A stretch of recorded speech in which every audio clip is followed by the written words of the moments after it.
We began this work in 2009 when we were really starting to examine our program of teacher preparation and particularly how we structured practicum experiences.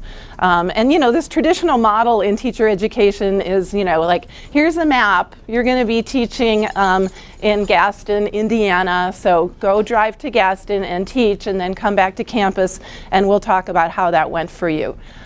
Without any knowledge of Gaston, Indiana, what happens in Gaston, Indiana, what do kids do outside of school in Gaston, what are the strengths of that community, what are the challenges of that community, what do families do, what is children's lived experience, and you know, we know that to be a really good teacher, of course you need to understand the content that you're responsible for teaching, and you need to have strategies for delivering that content. Of course, nobody would argue with that, but we would contend that to be a really excellent teacher, you need to understand the context of kids' lives, right? So that you can take the content that you're responsible for teaching and match that effectively to children's lived experience so that the learning is more relevant, more engaging, and can be more culturally responsive. So we believe that.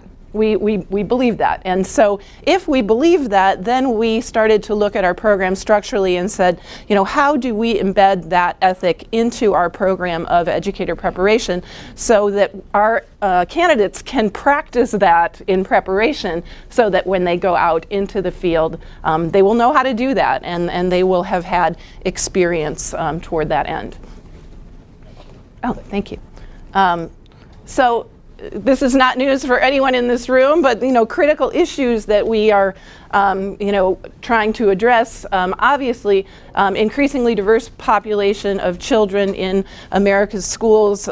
2016 was the first year that we have this tipping point where now 51% of children in American classrooms are what we would have called minority students. So increasingly diverse population of children in America's classrooms, and we all know that the teachers in American classrooms do not mimic that demographic, and we continue to prepare a majority, you know, white, female, middle class, monolinguistic teachers. And so teachers in our experience and certainly in the literature report being really underprepared for that diversity. And what results then can be this cultural gap between teachers and students, especially in populations where a majority of minority students are being educated. A lot of teachers not only don't even drive through the community to get to those schools, they kind of drive around it to get to the schools, kind of teach and then go back to where they live without having any kind of contextual cognizance of what's happening. So this notion of cultural gap has been related to the persistent achievement gap that we consider, that we continue to see between racially diverse kids and their peers and socioeconomically diverse populations as well. So, and then just the limitations of traditional teacher education that I described, this notion of kind of parachuting in, teaching, you know, we don't want to send the message to candidates that teaching is just that simple, that if you can write a lesson plan, then you can go anywhere and sit down and teach it without that contextual knowledge. So these are the issues that our work has been challenged to address. As Misty was saying, theoretical framework, Peter Morell's community teacher framework has been a guiding force for our efforts. We were really, really privileged to work with Peter and invite him into our community of practice in the early years of our work, and he is a dear, dear friend. Bronfenbrenner's work and this notion of connecting children's lived experience, the connections between home and community and school. Lev and Wenger's work about situated learning, and then Wenger's later work, or earlier work, excuse me, about cultivated communities of practice. And so our work, as we will continue to describe it, is really a very intentional, true collaboration between university, school, community, integrating all of those forces together toward a mutually agreed upon vision for academic success for all children.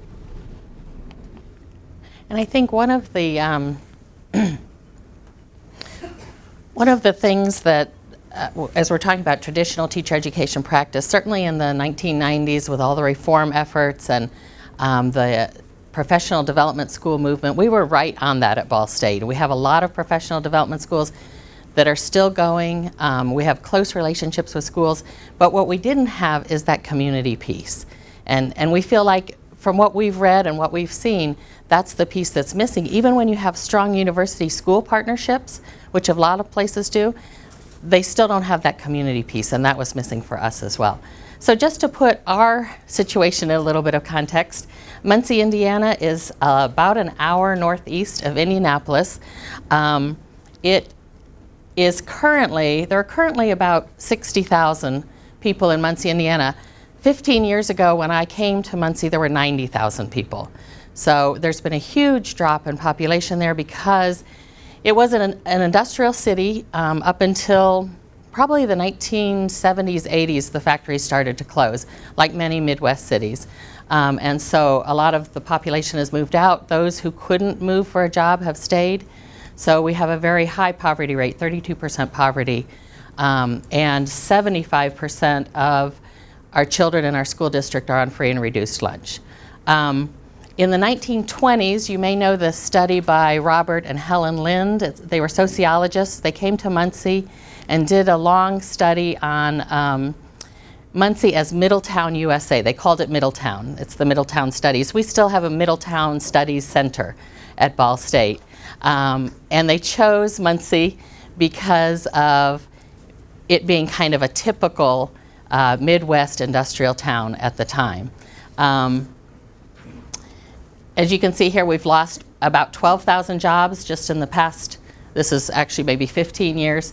And 18% of our population are living at 50% of the poverty level. So we struggle a lot with that right now and trying to Muncie's trying to find ways to reinvent themselves and bring in industry or bring in health services or something because we're really struggling right now. The neighborhood that we're working in is called Whiteley. It's traditionally the African American neighborhood in Muncie, or historically, and it was intentionally omitted from the Middletown studies.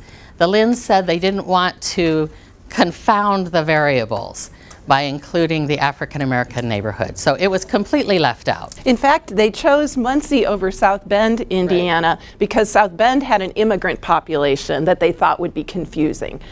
So they chose Muncie because of its all-American right? Because anyway, and but then they intentionally left out the African American community because they said it would complicate things. Yeah. So one of the interesting things as a side note that happened, I think it was in the 1990s, we had an anthropologist who actually did a project with students. He took a group of students out to Whiteley and they ended up writing a book called The Other Side of Middletown, where they had profiled the stories and the histories of the families that live in the Whiteley community who were left out of that original Middletown studies work. Yeah. But back to the neighborhood that we're working in, there's a population of about 2,500 in this neighborhood. It also had a large factory there which was closed. The school that we work with is about 95 to 98% free and reduced lunch. And many people in the surrounding community would see this neighborhood as dangerous or one that you shouldn't go into. Our students get comments about that when they elect to participate in this program. However, on the reverse side of that, it's a very heavily faith-based community. I think there are 9 churches in this small neighborhood area, and it's very strongly mobilized. So this neighborhood association has been held up in the city as a model neighborhood association. They're well organized. They've divided their neighborhood into blocks. They have a block coordinator for each block. They have initiatives in education, in health, in safety, in beautification. So they do all kinds of work, and we have worked very closely with the neighborhood association in the work that we're doing.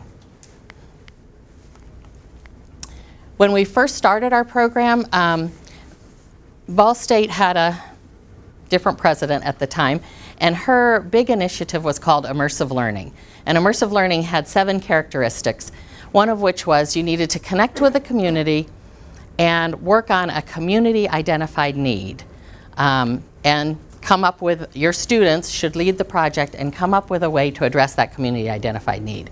Fortunately, that happened at the same time, funding for that happened at the same time that we had this idea to go out into the community. So we applied and received some funding from Ball State to actually get release time for faculty to plan this initial project, and also to support community events that we're having, because you know you can't have a community event without food, and just like here we have breakfast. So we had Ball State. We partnered with United Way, which I don't think is up here, but also with the Muncie Schools, Huffer Children's Center, which is a center which was a professional development school right next to the elementary school, with the community center, and then of course with the Whiteley Neighborhood Association. Those were our original partners. Since then, actually, we've had other partners join us. We've had funding from the local hospital for a summer program. We've had funding from WIPB for a literacy program. So we're always looking for help to support our program from outside sources. All right, so Pat's given you a little bit of background. Now, just like sort of structurally, what does this look like? We, again, we feel like we wanted very much to give candidates that experience to get to know a community and do that while they were practice teaching in the school. So we decided really the only way to do that would be to get candidates off campus for the whole semester, just like get them off campus. A lot of our candidates, it's a very insular experience for them. They know where Walmart is and they know where the mall is, and otherwise they just don't leave that sort of bubble of campus. In fact, the lore on campus is don't cross the river, don't cross the tracks. You know, just Muncie's sketchy. And don't do that. So they're really encouraged not to do that. And so we said, you know, if we're really going to give them an opportunity to learn about the context of kids' lives, then they need to be situated in that context. So we developed an 18-credit experience for a semester that would happen completely in the Whiteley neighborhood. They would, part of that day, be practice teaching in the school, and when they weren't, there would be an interdisciplinary block of courses that would be delivered by 6 different faculty, and that would happen at the Roy Bewley Community Center, which is named for a civil rights activist in our community who was responsible for the integration of the public pool. And so all of their coursework then happens at the community center, and we'll take you through a brief description of what that looks like. So, of course, this is a program, you know, a program of community engaged teacher preparation. We're working very closely with the schools. We work at Longfellow Elementary School, which is a K-5 school of about 320 children. We're also, if we are welcoming early childhood students into our cohort, then their practicum happens at Huffer Memorial Children's Center, which is a nationally accredited early childhood program of about 210 children that sits adjacent to the elementary school. We're working with other community-based organizations. The community center is very active after school. Children come there for programming, but during the day, except for when we have to wrestle with seniors and their bingo, there's not a whole lot going on. And don't mess with seniors and their bingo. That is one of the lessons we have learned. Early. You don't mess with seniors and bingo. But we're working, and they gift us that space just to use and occupy. And in fact, that helps them raise funding because it shows that the building has use. So one of the other really, I think, unique aspects of what we're doing, and this came from a member of the community as their idea. You know, when we started having these conversations with people in the community, what we were hearing, especially from one particular neighborhood elder that we were fortunate to befriend, our children need teachers who understand them, who understand their experience, who value their experience and the strengths that they bring to education and to the process of learning. Help us make that happen. You know, we can help do that. And so that particular mentor said, hey, I have this great idea. How about we match each one of your candidates with a mentor family in the community who will sort of adopt them for the semester. Invite them to church, invite them to family gatherings, invite them to come to a community council meeting together. And that way, your candidates can more authentically participate in the life of the neighborhood, as opposed to being sort of a passive observer and trying to make sense of things on their own. So that is another key aspect of what is happening throughout their semester in the neighborhood. The coursework that we are addressing in our particular block, although we have other experiences in our department where other courses are being covered. In this particular experience, they have a practicum experience teaching. Literacy has been a big part of what we are doing, and we'll talk about some of the projects that we have done in the neighborhood that are literacy related. Child development, child psychology, sort of motivational theory class. Early and elementary education for social justice, and then this year we welcomed a social studies methods course because that was really relevant to some of the work that we were doing. I was just going to say, so these courses represent not only courses from our department, but from different departments in Teachers College, as well as across the university. I was explaining to someone earlier that our methods courses are not even taught in Teachers College. They're taught in the College of Science and Humanities. So to have somebody teaching social studies methods, she's not coming from a different department, she's coming from a different college to partner. Right, so we've got 4 different departments, 6 different programs, Right. and 2 different colleges involved in the mix. And the coursework, as we discussed last night, is very much integrated. So instead of teaching disciplinarily, faculty work together and plan every week to integrate those 18 credits of coursework into one, hopefully seamless experience. So that is another part that we'll discuss in just a little bit. So how this looks, generally speaking, candidates are they're in the neighborhood from 8 in the morning until 2:30 in the afternoon, every day, all day. 1 day a week they stay and they teach in an after-school program, which gives us another sort of laboratory for experimenting with culturally responsive teaching. So generally speaking, from 8 to 10:30-ish, they're teaching in the schools. They will then come to the community center for this integrated, interdisciplinary, sort of emerging curriculum. And then we also keep a calendar of community events, because obviously if they're going to learn about the community, the more they participate in the community, the richer that learning will be. So we keep a calendar of community events, whether it's a festival at the church or a neighborhood cleanup or a block party or a family night at the school or a school board meeting or any of those things, and we then encourage our candidates to participate in as many of those things as possible in order to enrich their learning. And then of course they have their mentor family who's inviting them, and that's sort of all going on in the background.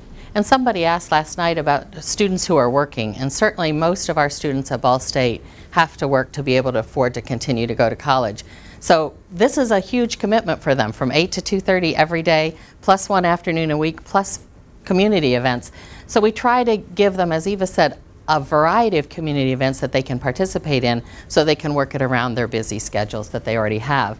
The other thing that's interwoven into this experience are things like that we bring, special events that we bring to students or that the community mentors bring to students. So we do a poverty simulation at the beginning of the semester for our students that's put on by community members, actually. A community organization does that.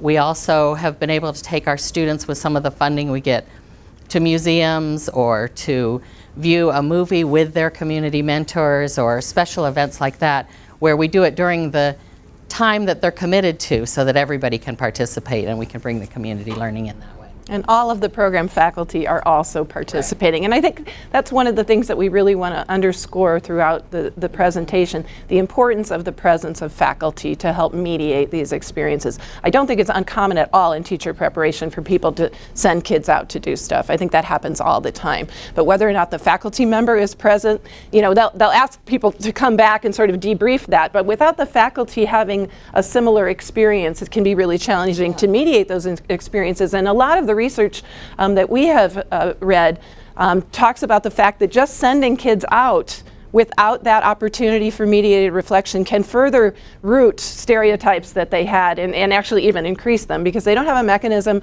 for deconstructing or understanding exactly what it is that they're seeing and learning. And what we found in looking is that even programs that say they're community-based or that they're out in the community, oftentimes, again, they're not just sending students out to schools, but they might send students out to shadow a director of a community center, but a faculty member is never there.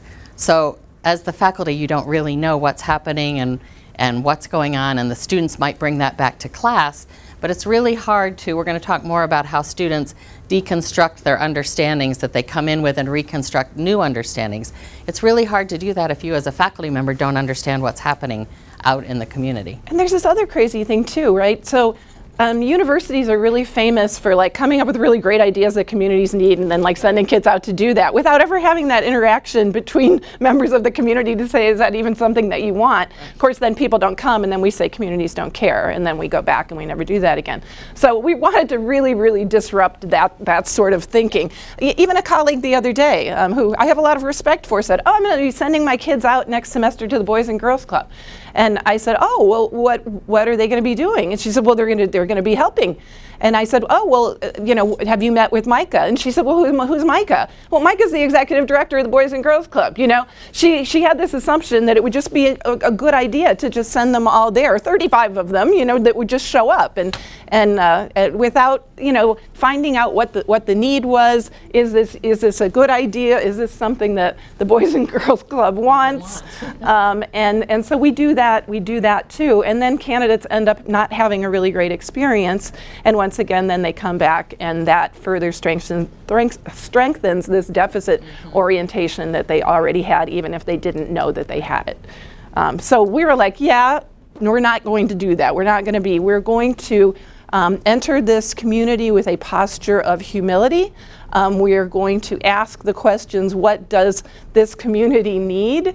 We're going to work to really uncover the strengths and the assets of this community, and then hopefully, if we are fortunate enough to be invited, to come alongside members of the community to help further the priorities that they already have.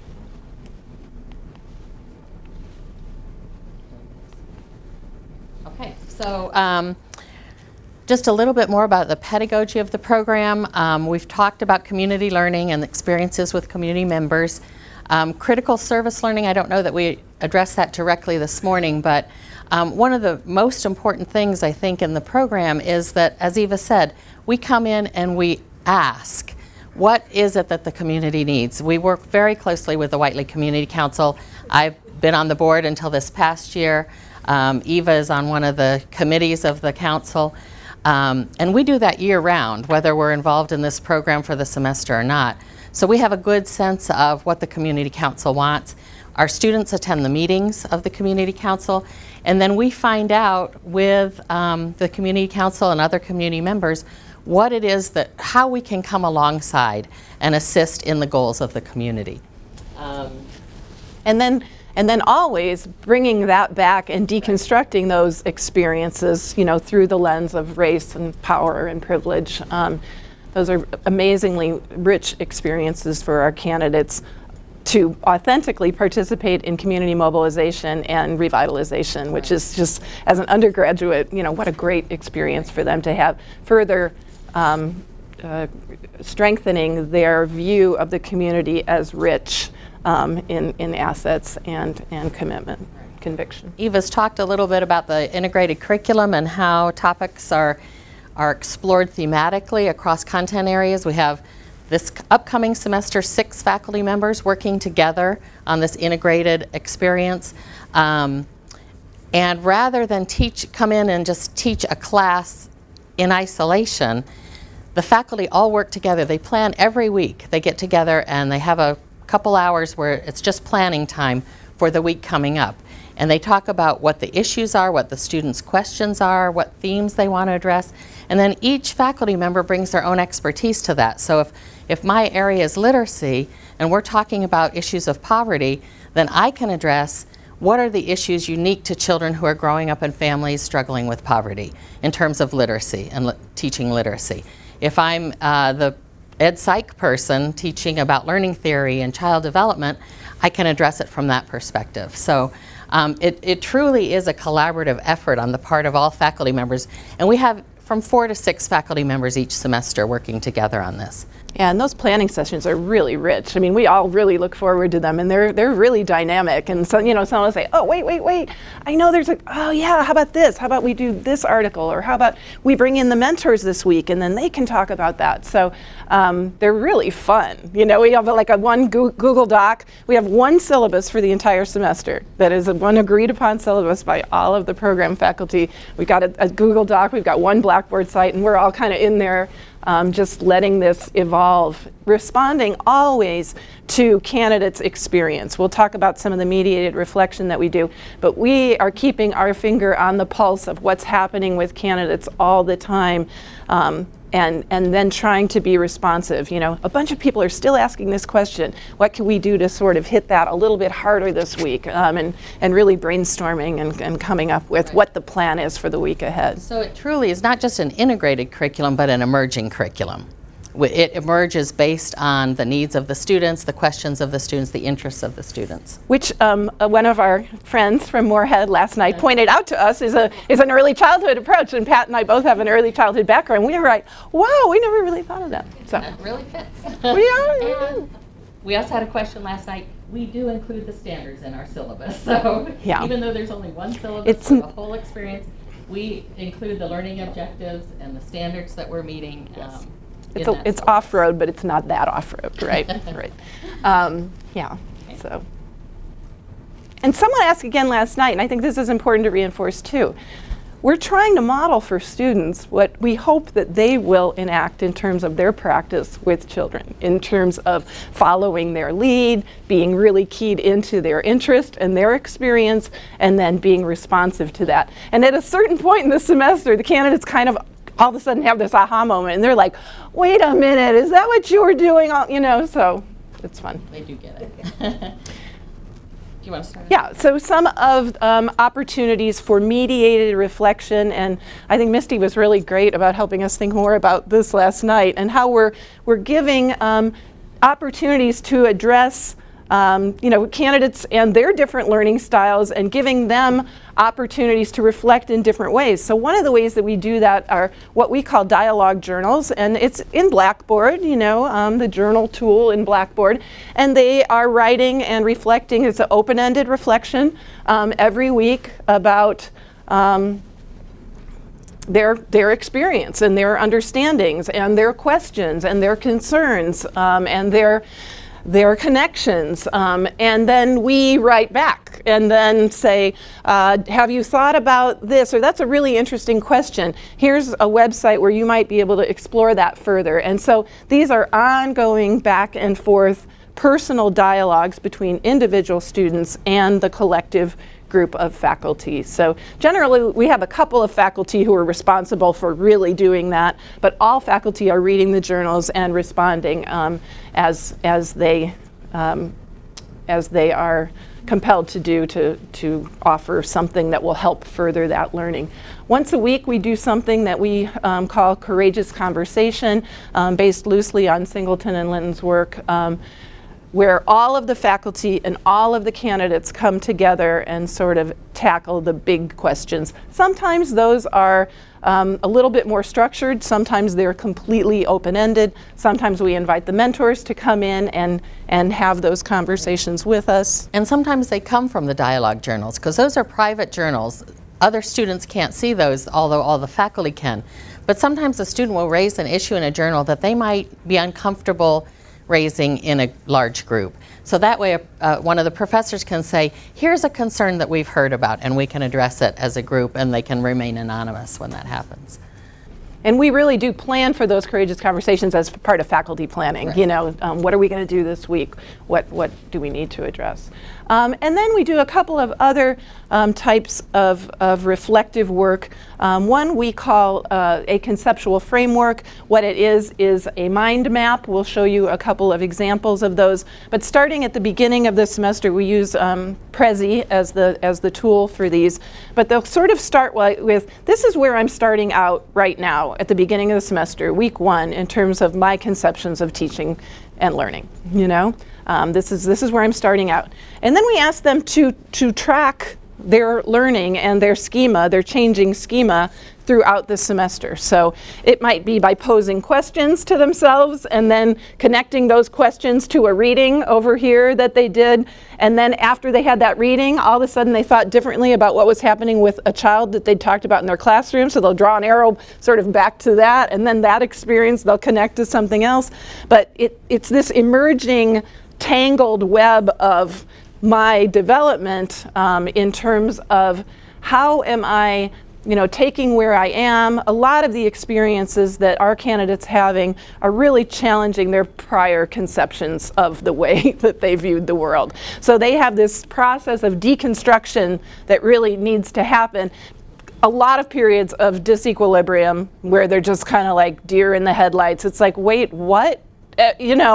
Please don't say anything else right now because my head is going to explode, just everything that they thought that they knew all of a sudden doesn't make sense anymore. And then they have to do this process of rebuilding, some sort of lens that is going to make more sense. So that is exhausting, exhausting work. But we're asking them to do that and be very intentional about doing that. They do weekly updates to these conceptual frameworks and give us screen captures of them through their journal so that we have a visual way of kind of tracking what's happening with them as well as a narrative. And I just have a little aside here. What we're describing here is after 8 years of doing this program. So the very first year we did the program, we didn't have these conceptual framework maps and all. One of our faculty members was actually the one who really pushed some of us who weren't so fond of it to really pushed us. I'm not. It's not the way I think. But what I do have to say is that it has amazingly helped our students think about connections. And they weren't doing that the first year. When we didn't have this, they were making connections, but they weren't bringing it together. They weren't able to set it down and see it, and they weren't able to articulate it at the end of the semester.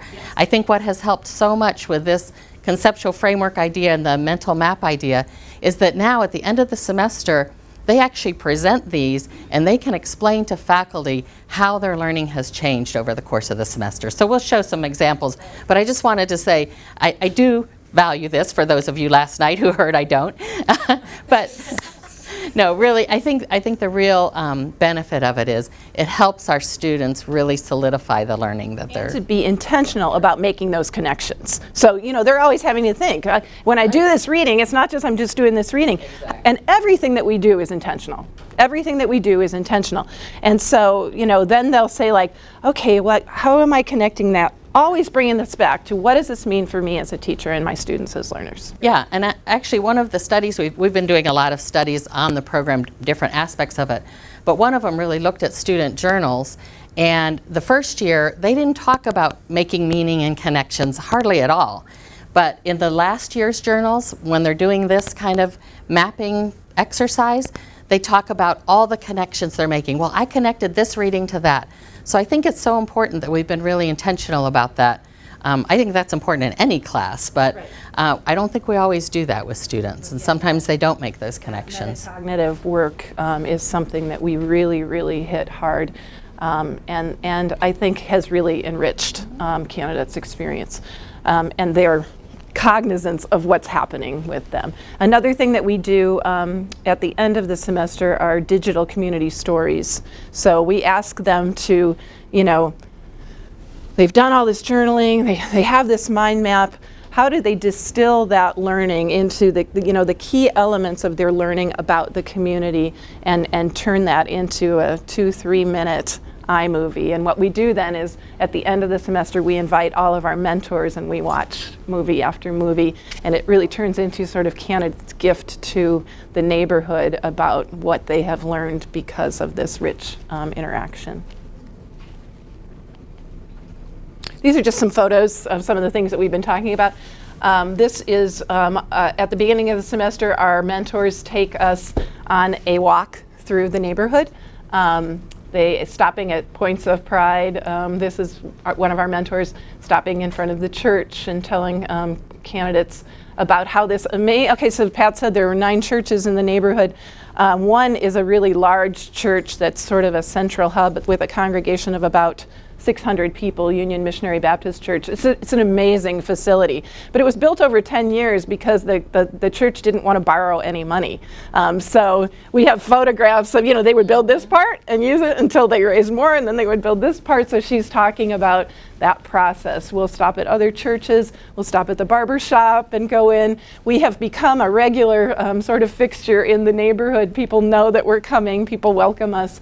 We stop at the t-shirt shop. The man that owns the t-shirt shop was a former Boston Celtics player who's come back to the neighborhood. And because the community members lead the walk through the community, people stop on the street and they wave and they talk to us. They'll come over and talk to us. And that makes all the difference. So it's the community members who are leading the tour for us. This is one of the first experiences that really shatters their preconceptions. So when they write about this in their first week journal, it's like, oh my gosh, first of all this already I feel kind of at home and connected.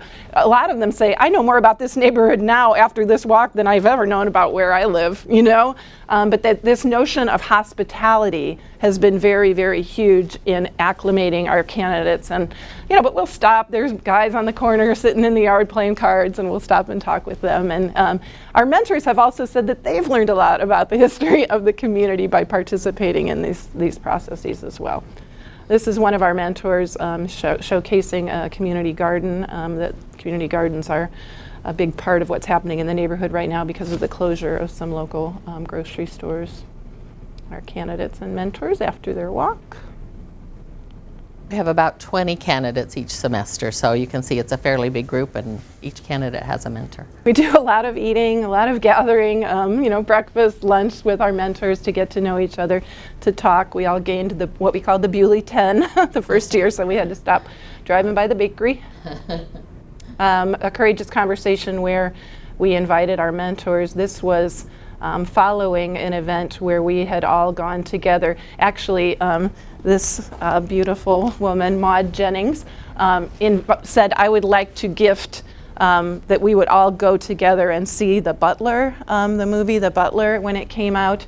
And she said, I would like to gift that so we could all do that together. And then we came back and did a courageous conversation where we sort of unpacked that movie, and mentors shared their experience in the civil rights movement. And one of the just happenstances that occurred after that was Ball State had invited the author of The Butler to come in as a speaker, and our students and mentors had seen the movie, and then our students could invite the mentors to come to campus. And he did a dinner with just the mentors, and Maud did not let go. She said, you're mine tonight, sweetheart, and she held on to him the whole night. It was wonderful. It was so cool, though. That was, I forgot. That was amazing. My goodness, that was wonderful. It was just like this serendipitous.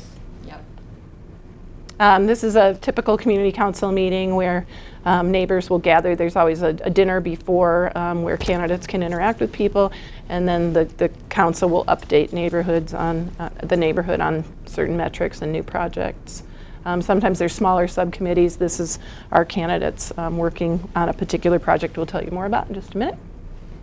We've done a lot of fundraising. A lot of our critical service learning has been around fundraising for particular initiatives in the community and engaging candidates in that effort, and they've turned into successful fundraisers, which is a great skill to have as a future teacher.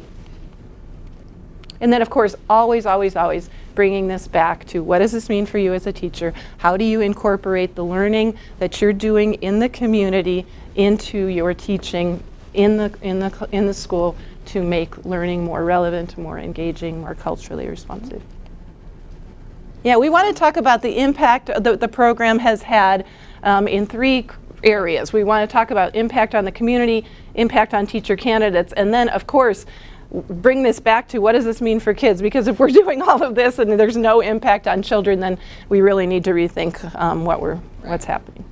So, as we mentioned before, we've been doing this program for 8 years. So the first year of the program, we've kind of briefly put some of the impact for each year here. The first year of the program, when we got to the community center, we found out in about October that all funds, which the city had already cut funds for the community centers, and it was being run on volunteer basis only, but they were going to cut all funds for utilities, everything, and close the center. Right. Where we were sitting, reading this. Right. So, and our candidates said, they said, well, we can't let that happen. This is our home now.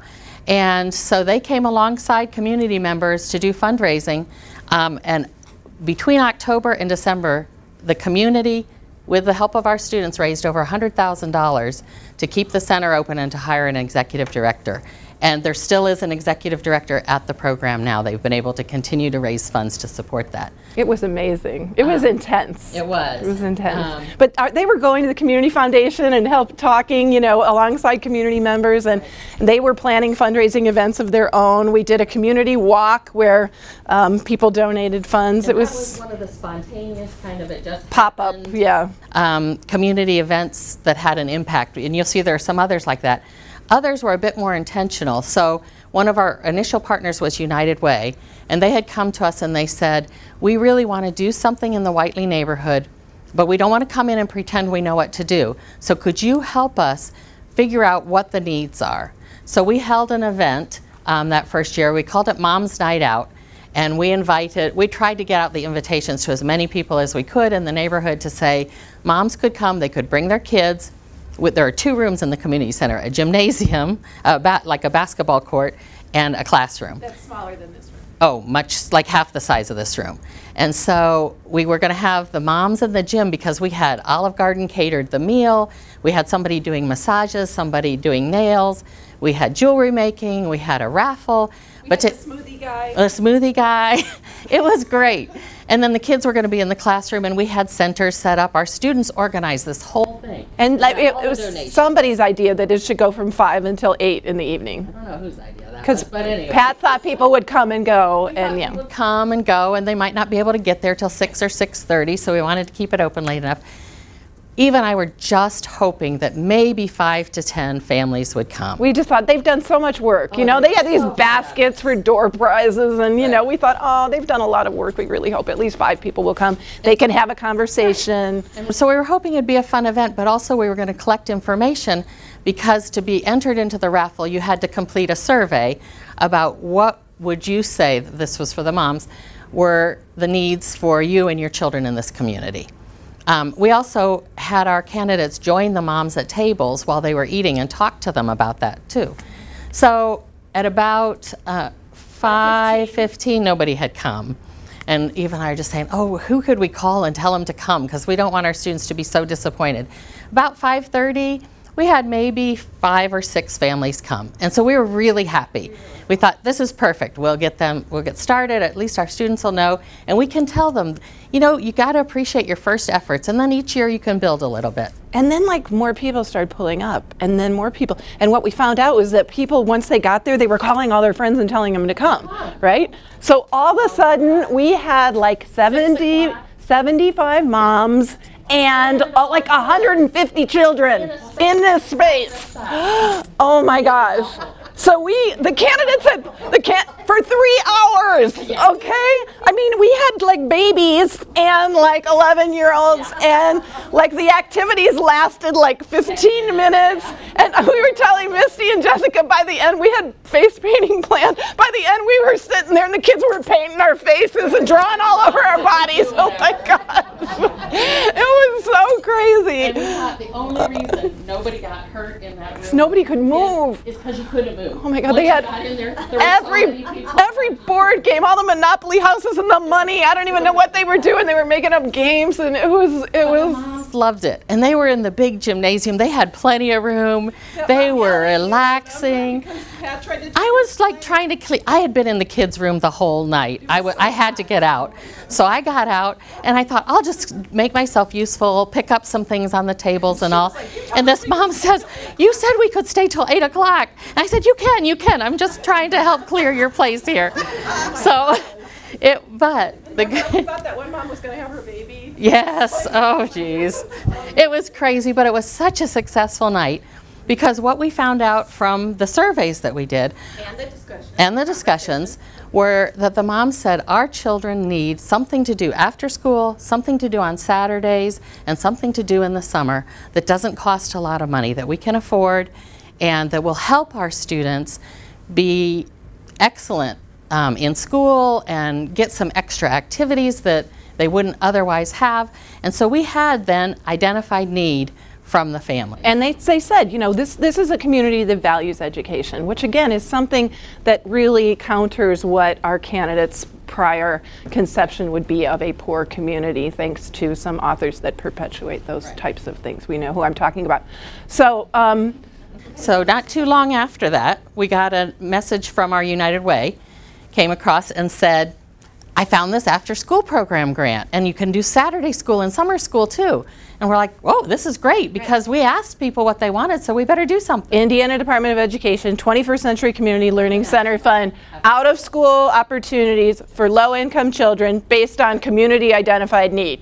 And you had to be in a school. Planets were aligned. And at the time when we started this, our school was considered, they were on the 3rd year, I think, of being a failing school under No Child Left Behind. They had one more year before they would be closed. So everything was together. We wrote the grant. We got, I don't know, $958,000 to do after school, Saturday school, and summer programming for children in kindergarten through 3rd grade, with the goal of grade level literacy by 3rd grade.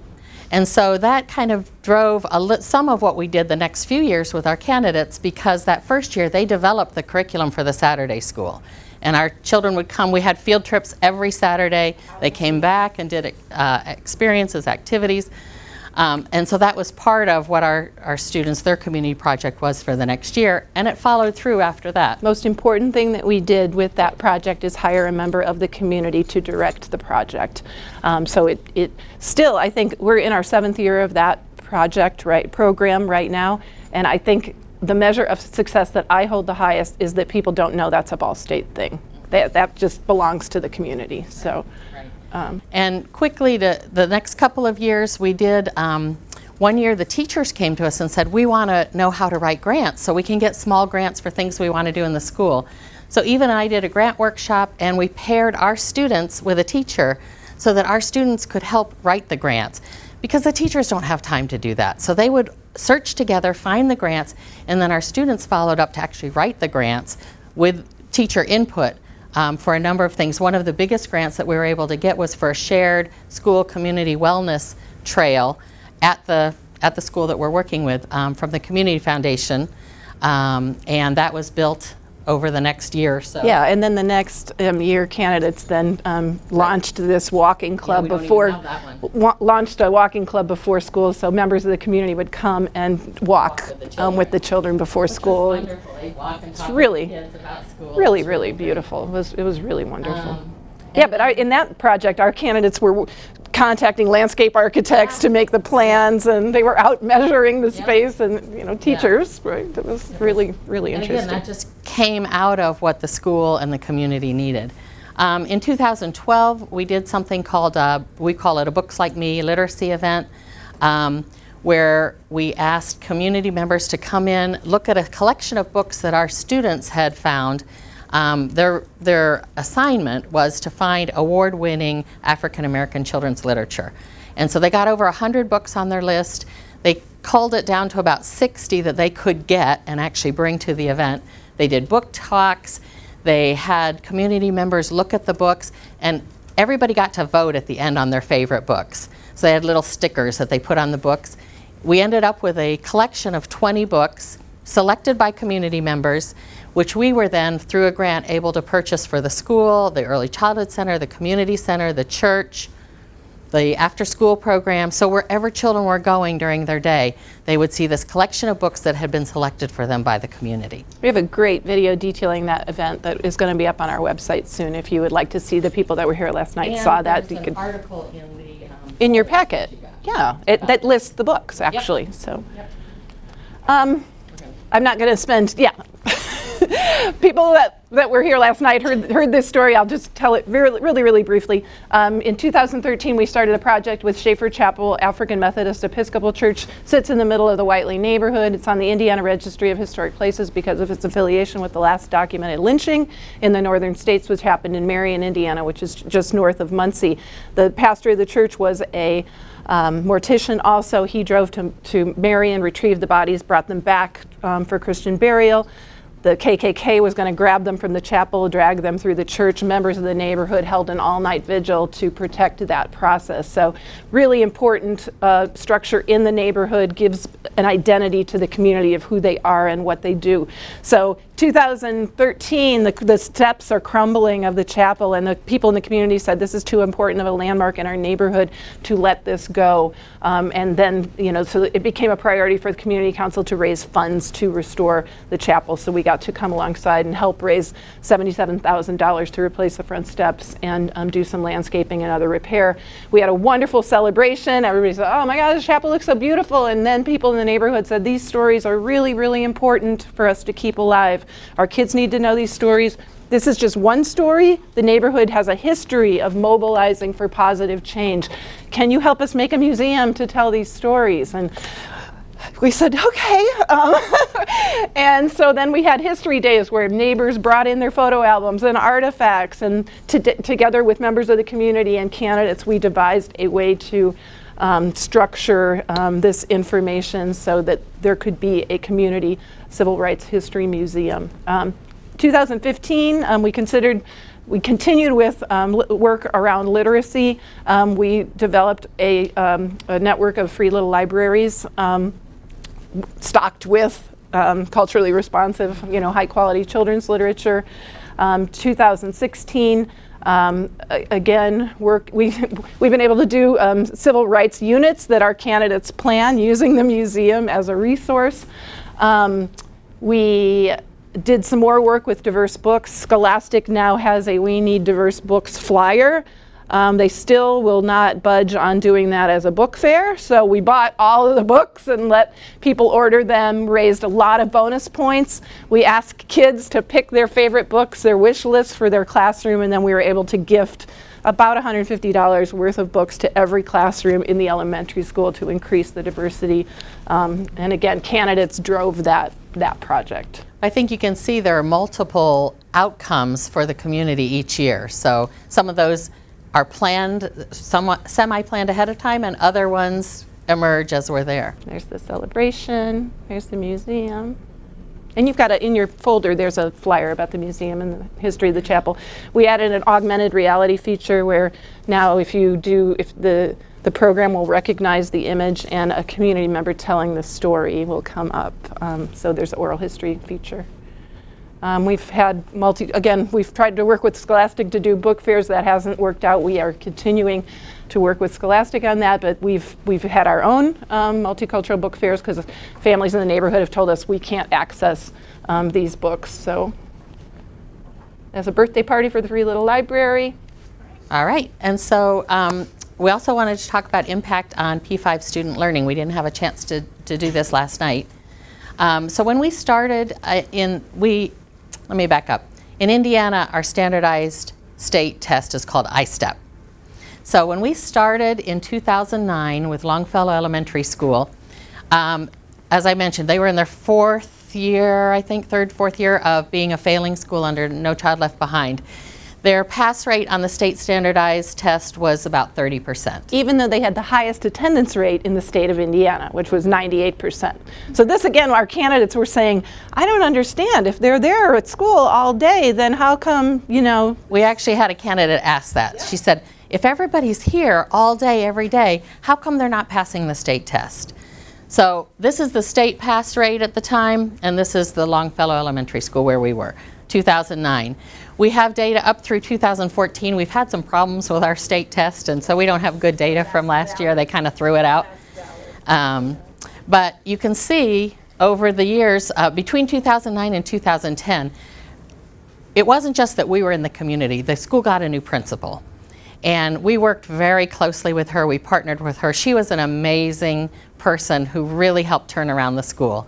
And so when we show this data, we want people to know for sure, we're not saying that this is us being in the schools only, but it's our partnership with the school and with this amazing principal who came in. Well, and 2013, so you don't take iStep until you're in 3rd grade. Right. So 2013 was the first year that kids that had started in the after-school program, you know, that had that after school in K1, 2, took it in 3rd grade. And then this would be 2 cohorts of those taking it. Yeah. So, But we're always really happy to show this. That we're up now. In 2014, the pass rate was 70%, very close to the state average. And again, this is a school that's 95 to 98% free and reduced lunch. So, and about half of the children in each of the grade levels participate in the after-school program.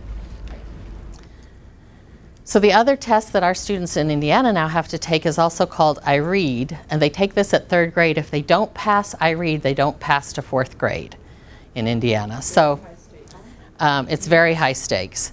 They do have 2 chances to take it, so they take it during the school year. If they don't pass it, they get some extra help in the summer, and they have a second chance to pass it. So this data is actually from the children in our after-school program. So those who have participated, most of them since kindergarten, all the way through to 3rd grade. 2013-14, we had a pass rate, I think it was 96%. 2014-15, 100%. 15-16, I think we had 2 students who didn't pass, so it was like 87%. But we just got the results from this year, 100% pass this year. And what is even better, I mean, that's awesome. But of all the 3rd graders, 96% passed. So there's only one 3rd grader that did not pass in the whole school. So what people are telling us is that, you know, the fact that half of the kids have this, you know, other academic enrichment is sort of raising the something about the boat and the ships and what's that saying? Thank you very much. That's what we were trying to say. The boats are coming up. So anyway, but we've had a number of teachers tell us that the fact that they've got these kids in their classrooms who are getting these experiences in the after-school program really does impact the class as a whole and the ability of all the children and their, I think, personally, the expectations of the teachers. Well, and I think this after-school program is really important, that it's not just like this extra thing. It really, truly is we've extended the school day pretty seamlessly. A lot of the teachers in the after-school are teachers in the school, so each classroom has a teacher from Muncie Community Schools, but then a member of the community as well. So there's been some like economic development for the community that's gone on through the creation of jobs, which is awesome. But it is seamless, and I really credit that to the principal that we worked with, because she said, they were like, oh, this is one more thing that we're going to have to do, and she said, do you know we have never had the opportunity to have input into what happens in after-school programs? This is an opportunity for us to, in fact, the teachers then were meeting with the after-school program teachers, and the after-school was saying, if you can't do this during the school day, we can do it in the after-school. We can take a field trip and reinforce that. And I remember, I think it was the second year of the program, I was so excited because I was at the school the moment when the teachers got their class lists, and there were 2 of them that said, how many P3 kids did you get? And it was like this, I hope I got a lot, you know, and that was really cool. Yeah. So people have told us you should call it an extended day program, not an after-school program, because people have a stereotype of an after-school program, everybody goes to the gym and runs around. And we have a very intentional curriculum in the after-school program, and meet with the teachers to say, you know, if you're working on sink and float in the classroom, we can take the kids down to the river in the after-school program, and we can practice and see what things sink and float down at the river that's right next to the school. So really intentional curriculum focused on community engagement for the children as well. So impact on candidates, of course. Here's some examples of these mental maps. Everyone approaches it very differently. Sometimes they're using photos or attaching a particular written journal or maybe a lesson plan where they incorporated some sort of culturally responsive pedagogy. A lot of our candidates have, through going to church, been exposed to a different, the pedagogy of preaching and how engaging that is for children, and they've been able to then take that and bring that back. So they might have an arrow from church to a lesson that they did where they incorporated, principles of interactivity and expression. But so, like Pat said, at the end of the semester, all the faculty meet, and this is, sort of our final evaluation as candidates take us on their path of discovery and where they've landed at the end of this based on the richness of these experiences. We can't do this here, but they can, go into something and it comes up and it shows the videos and it shows whatever, and they can show the path and then open it up to demonstrate to faculty what their learning has been. Right. But they'll cite a particular reading that was, a lot of times they'll put a light bulb next to something that was one of those aha moments when I really made a strong connection that reinforced that. Again, like I said, coming into this semester, whether candidates know it or not, some are, and some just think they're really enlightened coming into the experience. But they have some fairly deeply rooted stereotypes about what it means to be a low-income minority community. And they have some expectations that, and what we tell them, is like every time you find yourself surprised, that means that you had something going on up here that told you that wasn't going to be so. For example, walking into the elementary school, I always watch their faces because they're like, because they have this notion that urban school means that the ceiling's falling in and there's going to be chaos and kids running around screaming. I don't know what they think. But, they walk in and it's this beautiful school with hardwood polished floors and beautiful images of children as competent, capable learners. And the principal will welcome them and kids are working and they're like, what? So throughout the semester, we are always, again, providing these opportunities that will challenge their prior conceptions. And then the time for them to wrestle with those, just sort of negotiate what they're experiencing against what they thought, and then rebuilding. So at the end, we always ask candidates, at the end of the semester, give me 5 words that describe Whiteley. And then we make a Wordle and we turn it into a big poster and we gift it to the neighborhood at the last community council meeting we attend. But you can see how much more asset-focused their perceptions are at the end of the semester compared to coming in. This is a powerful quote that one of our candidates said several years ago. I thought I was going into this experience to help save kids and families, and what I never expected, what I have come to realize is that they saved me. A lot of our candidates have done missionary work, and they come into this experience with the attitude that I'm here to help, and I'm here to save, and I'm doing good work, but this notion that I didn't think I was going to be on the receiving end, and many of them, we said this last night, many of them have said to us, I'm so afraid to think of the teacher that I would have been if I didn't have this experience. So, and when the semester's done, they're not done. They stay in touch with their mentors. We just learned not that long ago, one of our mentors traveling to another part of the country to go to a candidate's wedding. They'll invite their families to meet their mentor families. So, but this notion of moving in a relatively short period of time, 16 weeks is a short period of time to do all this work from a, this position of white fragility and guilt and deer in the headlights kind of, I don't even know what to do with all this. And how that translates then to agency and their conviction to act on issues of social justice. So our group of candidates last year, when the semester was over, they said, we feel compelled to further educate our peers who are going to be teachers about the experience that we've had. So they created a student-led organization called Showing Up for Social Justice. They go into our EdL 100 classes and provide experiences for our freshmen. They have weekly, not weekly, but monthly meetings on campus, and that's been really, really awesome because it just is more evidence for us of their conviction. Nope. Pat says nope. All right. We'll very quickly just kind of go over lessons learned because I really do want to leave time for your questions, and we've presented a lot here. Actually, why don't we take some questions now?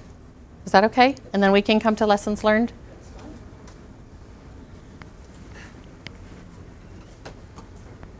Yes. So I'm wondering how the mentors are recruited and retained. That's a really good question.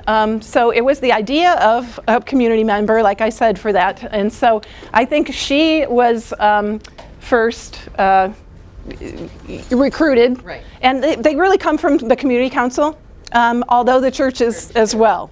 So It's kind of word of mouth. So our first person asked all her friends, and then we realized we needed a more diverse group of mentors because most of them that first year were over 70. Right. So then we started recruiting from the church and from families at the school. And they sort of now, as a group, vet other people in. Yeah. So it's kind of like, that would be a really good mentor family. And so then they can be invited in. I will tell you, retention just has not been a problem. And I think one of the reasons is what our mentors tell us over and over and over again is we're being treated like experts. We've never had people come into the community and privilege the wisdom and expertise that is here. We feel like teacher educators. We take them with us to present at conferences. We have a summer institute that you've got information about in your packet. They're a panel of mentors teaching other people how to do this in their communities and the importance of doing this. So honestly, if we say, would you be able, they're all there. I mean, it's amazing. Occasionally somebody will say, I can't do it this year, I've just got too much going on, or my health isn't good, or whatever, but keep me on your list and call me next year. So. Are they compensated? They are not compensated. There is a group, Ken Zeichner, we have been in communication with him about his work with mentors in Seattle, and they do compensate their mentors. We ask our mentors about that. We had that conversation, and they were almost offended that there would be any exchange of currency because the notion of the relationship is so reciprocal. They, our engagement in furthering the priorities of the neighborhood, they value as, and so there's a mutuality, reciprocity to the whole program that. But that could be different in a different context. Absolutely. This is a follow-up to that, and do you have to somehow guide your candidates to begin building that relationship Yes. with their mentors? And if so, how do you structure that initial guidance? Because I can imagine some candidates are relationship-based and interpersonal and would just fall into it, and others I think would be Yes. Harder Well, time. and we don't match them. We've spent a little bit of time with them before we match them, so we get to know them and who they might be good with. Candidates. Because some of our mentors are better at reaching out and inviting, and others will wait until candidates contact them to do things. So.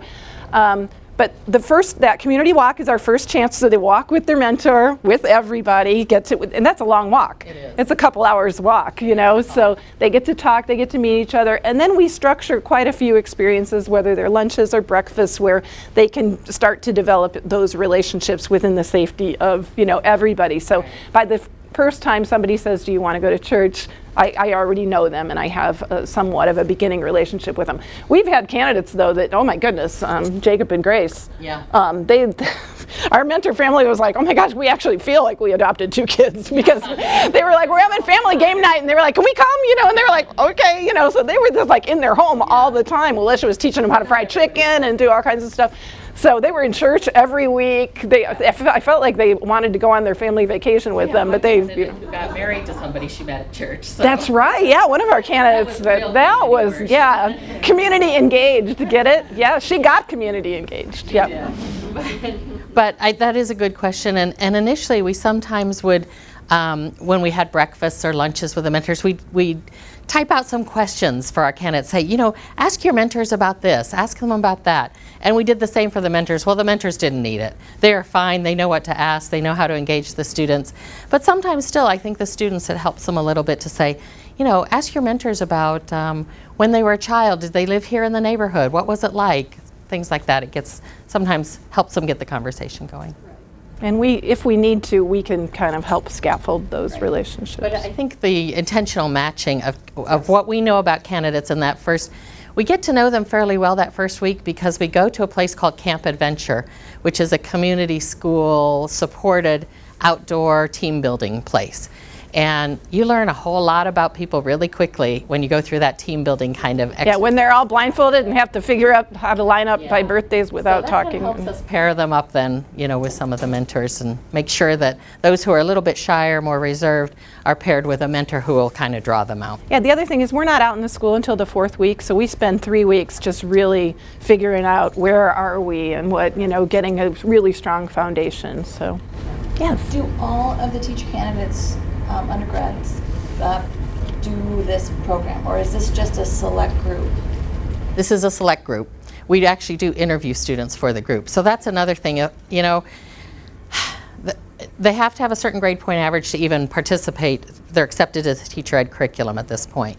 It's their junior year, first semester of their junior year. But they do interview for it, and I think Eva can say, but I think what we really look for in the interview are students, not necessarily who have had any experience with diversity or have any understanding of it, but just who seem to be open to learning and also open to working with others. And so, they don't have to be social butterflies, but they at least have to be willing to collaborate with others, willing to work with others, because so much of this semester is working together, working with community members. Yeah, and we are expanding, through these lessons that we've learned over the last 8 years, we are expanding this approach throughout our program and really are committed to ensuring that in the not too distant future, every candidate has an opportunity for authentic community engagement. It may not be an 18 credit experience, but they will be So yes, we're intending different flavors of it in different pockets. Formed an ad hoc committee this year on community engaged teacher preparation so that we can create throughout our program from freshman year when they do 50 hours of community service, traditional community service, find ways to ensure that that's community engaged and that all the way through the program up until student teaching even, that they're engaging with the community. Because a lot of student teachers, they go out and they're focused on that relationship with their cooperating teacher and within the school, and they don't know the community that they're in. We're even rethinking student teaching at this point because it's a 16-week experience. The state only requires that they have 10 weeks of student teaching, direct experience in the classroom. So what can we do in those first few weeks with the now all of our students are being placed in professional development schools that have a liaison that knows a little bit. So how can they be guided through that experience by that professional development school liaison to find out where are they and what is the context of their work before they actually begin planning for instruction? And so one of our other schools has a community engaged experience similar to this, but rather than it being 18 credit hours 5 days a week, it's 9 credit hours 2 days a week, full days. So we have some different variations on this. This is the most intense one and the model that we've created that we're using the lessons from. And we're out building relationships in other neighborhoods. In fact, I'm getting release time to do this, I think, right? Yes. My boss says yes. What's going right now, we've got a pocket over on the south side of Muncie with a really interesting partnership between Habitat for Humanity, 2 neighborhood councils, and one of the churches, and how can our candidates plug into that work and contribute to the Muncie community.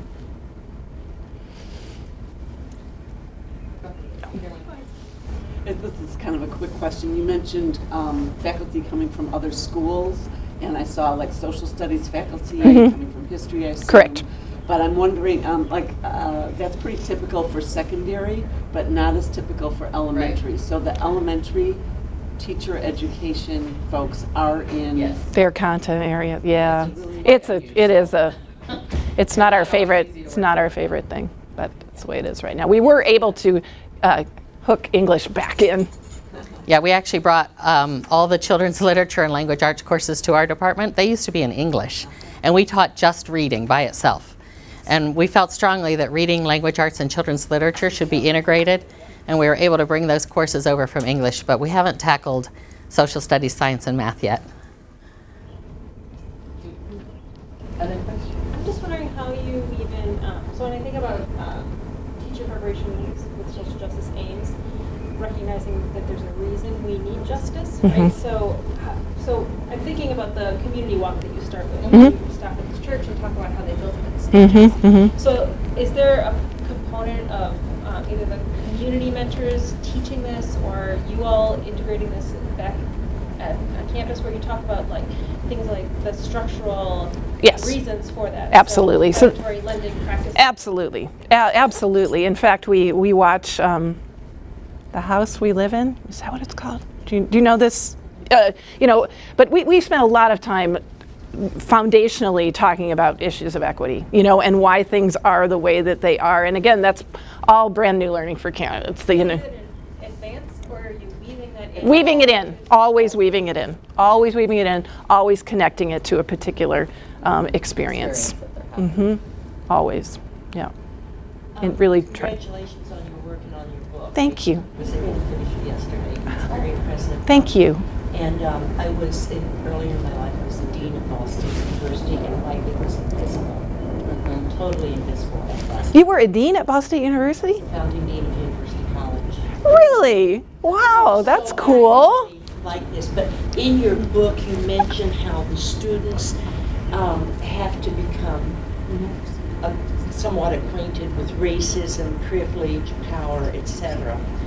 And one of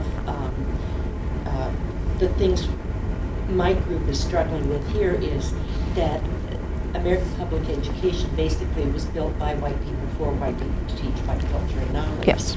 Is there a component of actually giving them the anti-racism education to understand the true history of power dynamics? Yes. Yes. I absolutely. I think that is interwoven throughout the program very, very intentionally. We spend a lot of time talking about race and power and privilege. They have a lot of foundational readings. We'd be glad to share with anybody that's interested, what are some of the pieces that we do. But and those are those moments where they're like, what? Yeah, it's not been part of their lived experience. And I will tell you that their mentors sharing with them those stories are very, very powerful, because now this is impacting people that I know about, that I care about, that I have a relationship with, their relationships with their students. And again, they're in the school Monday, Tuesday, Wednesday, Thursday for blocks of time. If they were doing a practicum on campus, they would go Monday, Wednesday for an hour-ish, and then have some kind of a seminar. So that extended period of time, we spend a lot of time on the importance of developing relationships and how teaching is relational. And in order to teach you, I must really know you, and that means investing. And so now these issues involve the faces of the children that they know and love, their mentor families in the neighborhood, and I think that is hugely connected to their transformation to act and convict. Quick story about that. One of our first years, we went on a field trip with our children to a local cultural center.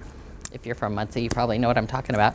And so they had this woman who would give the tour around. There was another group of children there at the same time, about the same age, all white.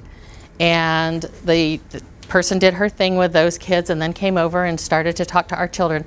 And one of the students pulled me aside and she said, "She's not treating our children the same way."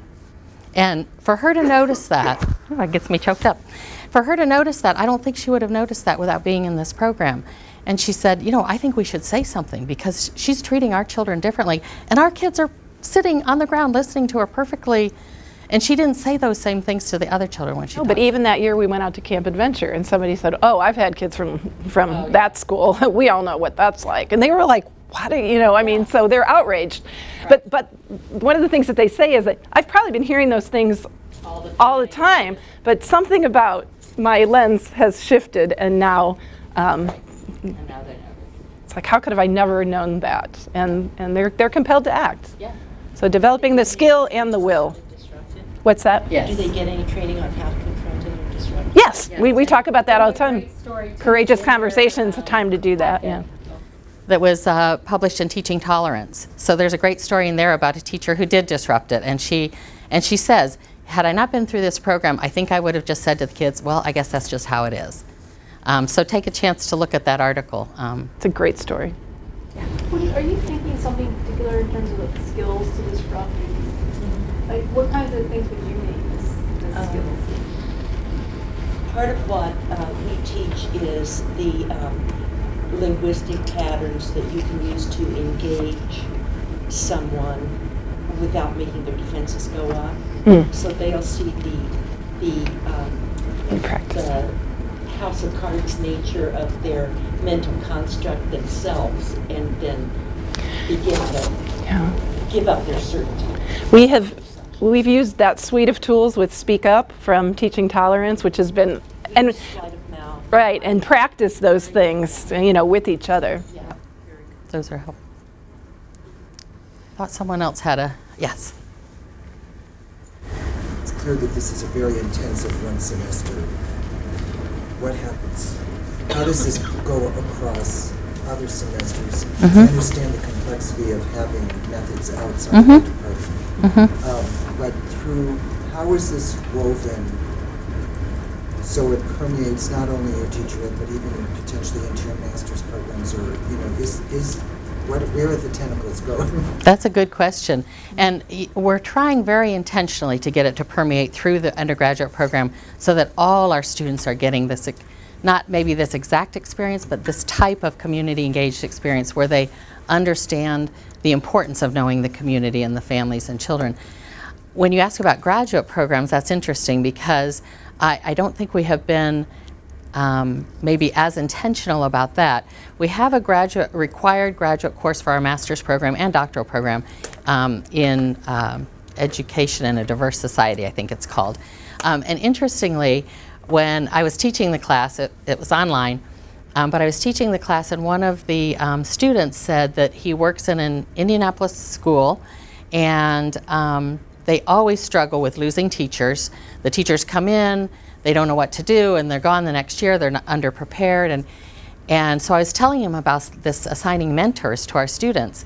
So he went back to his principal, and they set up a program so that when their new teachers would come in the next year, they would all be assigned a community mentor, not just a teacher mentor, but a community mentor who could invite them to church, invite them to community events, help them understand the community.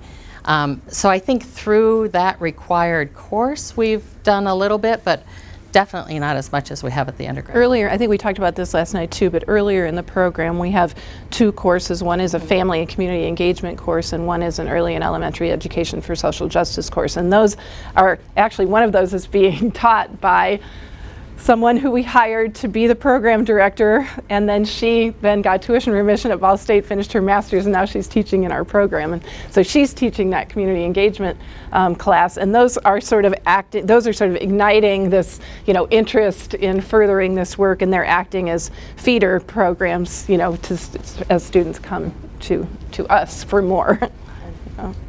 Still have time for questions? Yeah, let's see, are there any last questions, one or two? I thought I saw one more hand before. Was there something in the back? Go ahead.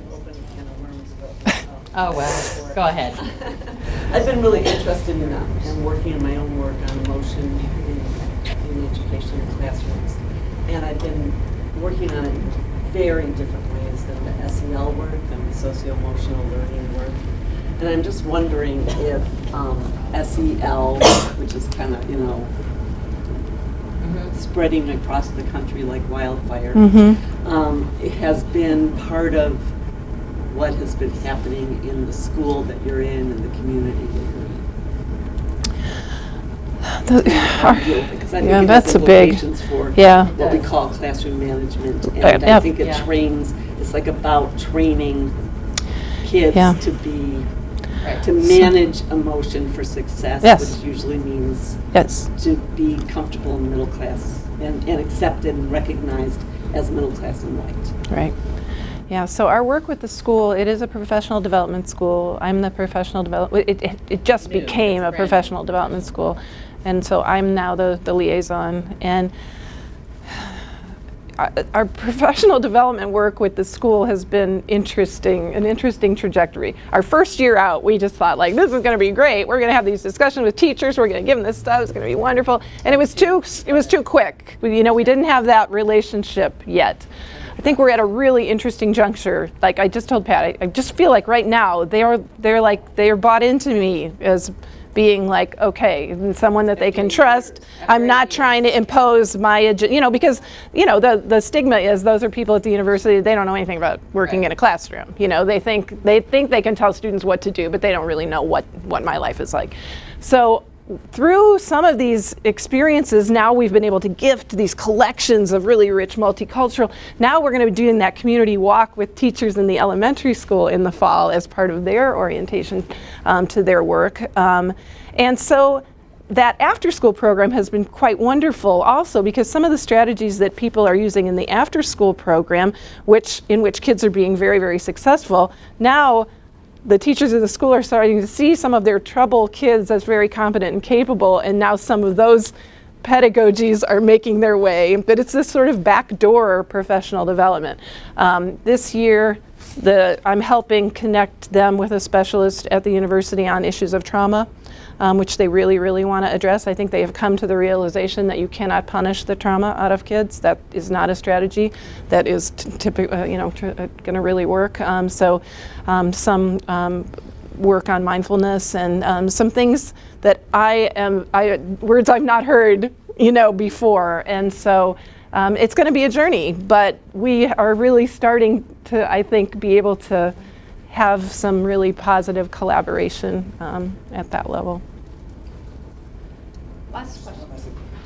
I get the impression from the nature of Muncie's population that you are not currently working with a lot of immigrant population. Although, So do you know anybody who's doing something similar to you, but with, we have a huge Somali, which means Yep. Muslim population, or the Hmong, and Yep. we have such an eclectic Mhm. immigrant population here within the Twin Cities. Absolutely. Each with various different cultural needs. Right. Who's comfortable inviting whom, say, even Exactly. church, religious Yeah. things. Oh, yeah. Mhm. So, do you know anybody else who has sort of worked Well, with sort of the immigrant? I can say we don't have a large immigrant population, but we do have a growing Hispanic population of immigrant families, and that we have been intentionally working with, not only at the school where we're in, where we used to have nobody there who spoke Spanish, and now we've got 7 kindergartners this past year. So it's a growing population there. I know that doesn't seem a lot to anybody who's in a community like yours, but for us it's a huge change. And so we're working with a school that has a larger population of Spanish speakers than we do to do the same kind of outreach to the community.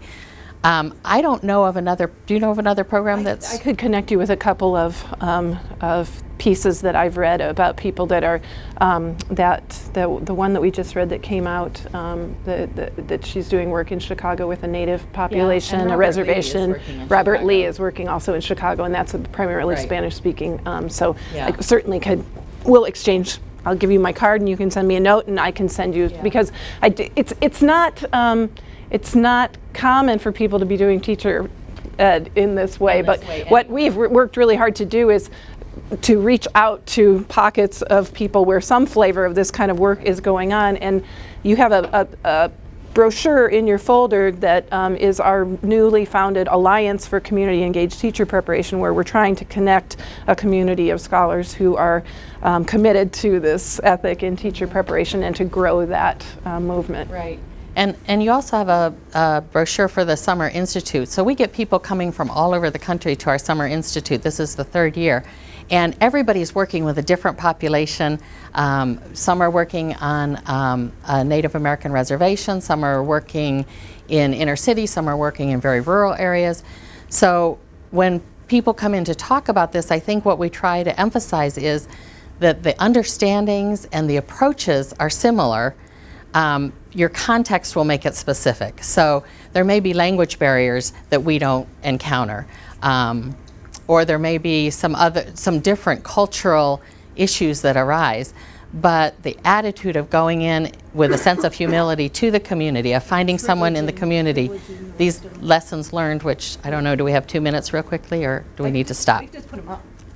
Yeah. People can reflect. They are in the book.